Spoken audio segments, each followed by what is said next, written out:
daripada login ini supaya kita menjalin koordinasi. Sebenarnya koordinasi yang perlu ini. Kalau antara kelurahan atau ke desa bagus koordinasinya dengan kesehatan atau pihak pelayanan kesehatan, saya rasa insya Allah kita jalan bersama-sama untuk memenuhi apa yang perlu kita cegah di dalam suatu wilayah ini, lakukan dalam upaya-upaya pencegahan ini. Itu barangkali yang saya sampaikan dengan mengucapkan Bismillahirrahmanirrahim. Acara Lokakarya Mini Lintas Sektor pada hari Rabu saya buka dengan resmi.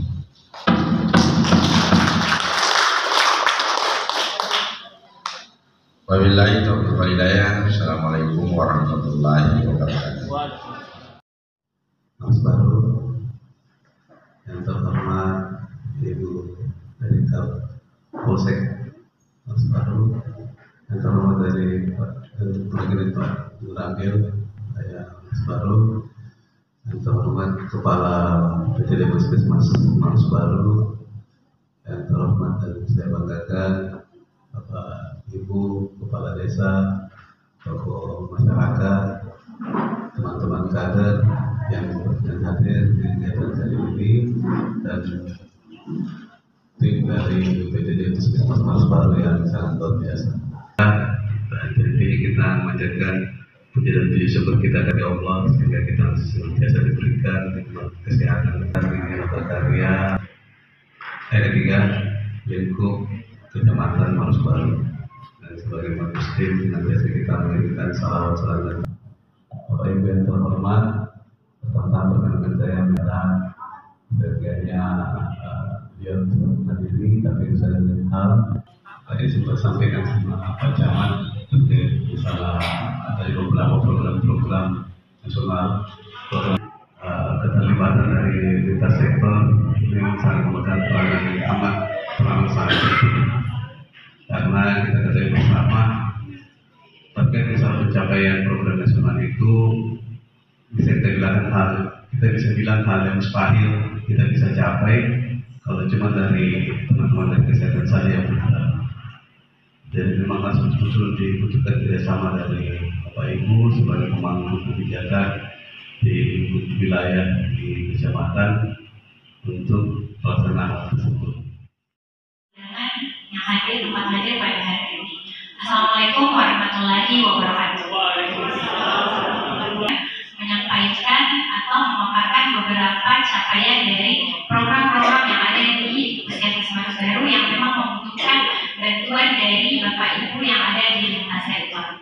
Ya, slide pertama kemarin masalah yang dihadapi di program SN yang pertama yaitu dari 5 sekolah yang ada di wilayah kerjanya kita, cuci tangannya, dan juga masih kurang WC-nya. Sekolah apa saja itu? Sekolah yang pertama yaitu di SDN 22 Maros. Di SDN ini hanya ada 6 unit WC, sedangkan jumlah siswanya itu sangat banyak.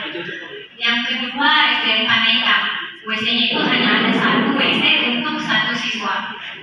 Yang selanjutnya di SD Paneka itu untuk tempat sampahnya dan tempat cuci tangannya itu masih kurang.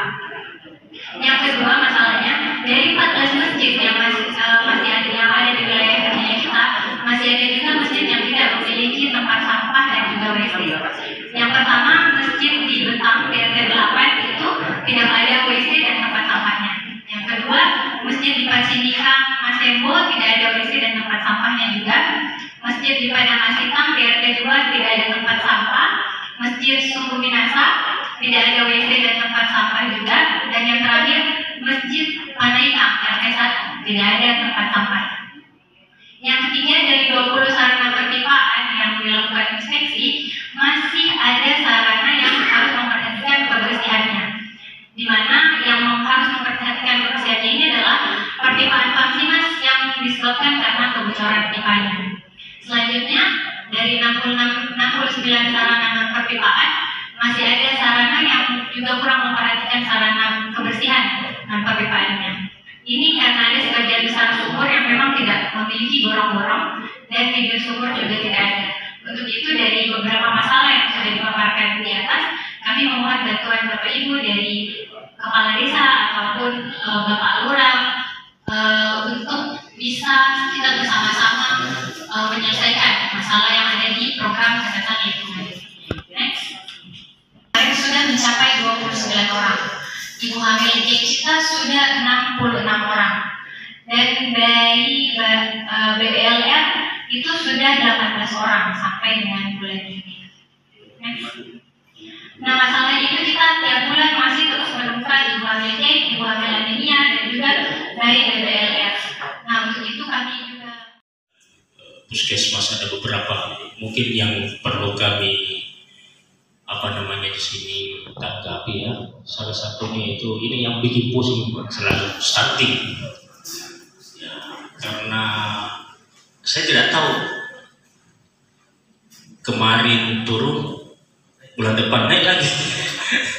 Ya, padahal kami juga sudah berupaya bagaimana mengintervensi bagaimana supaya stunting. Kami juga sudah anggarkan PNT, malah rebus tadi, cuma ya begini, naik turun. Mungkin faktor yang paling utama di stunting adalah tinggi badan, badannya pendek masuk stunting. Ya itu mungkin kalau masalah tinggi badan ini lama baru bisa kita selesaikan masalahnya. Kalau tinggi badan Jepang saja 50 tahun itu baru bisa.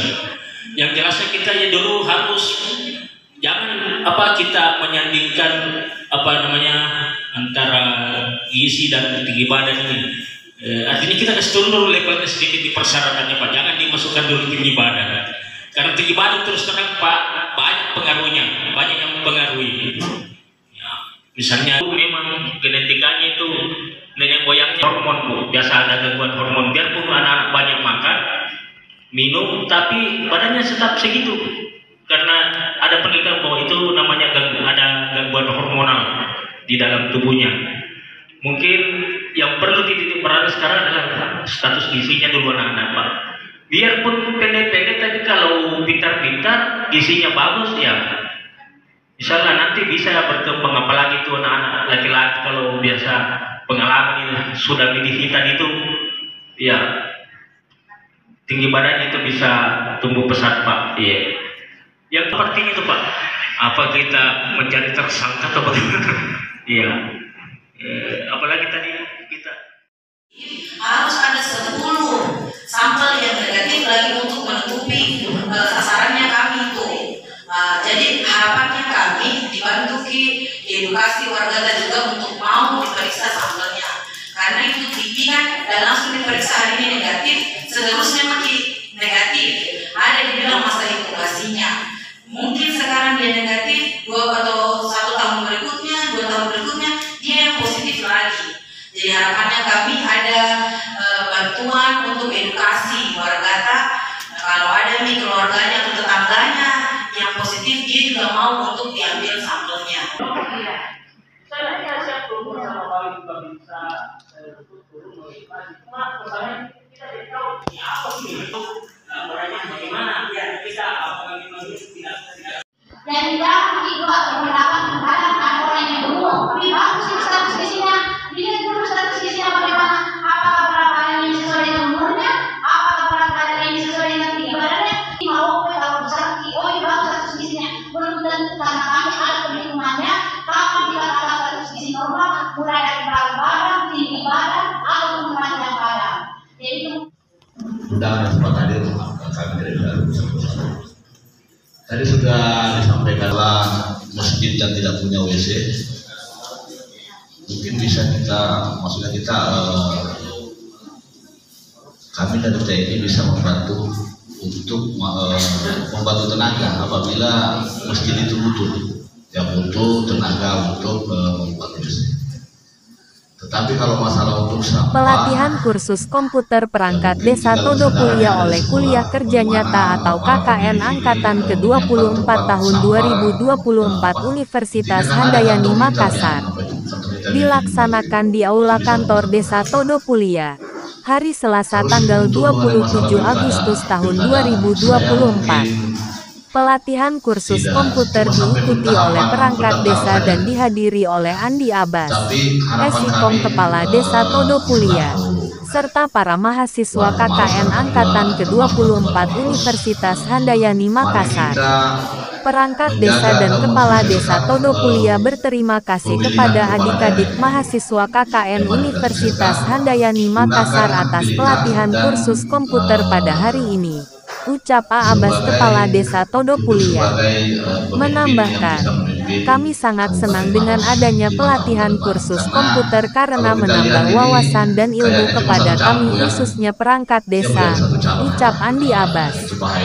Tim Media TV Online News Garda Keadilan Nasional dari Desa Todopulia Kec, Tanralili Kabupaten Maros Sulsel. Baliho-baliho yang terpasang beda dengan kabupaten-kabupaten lain. Hari ini sudah mulai deklarasi, mungkin setelah itu dilaksanakan pendaftaran. Saya tidak bisa ikut karena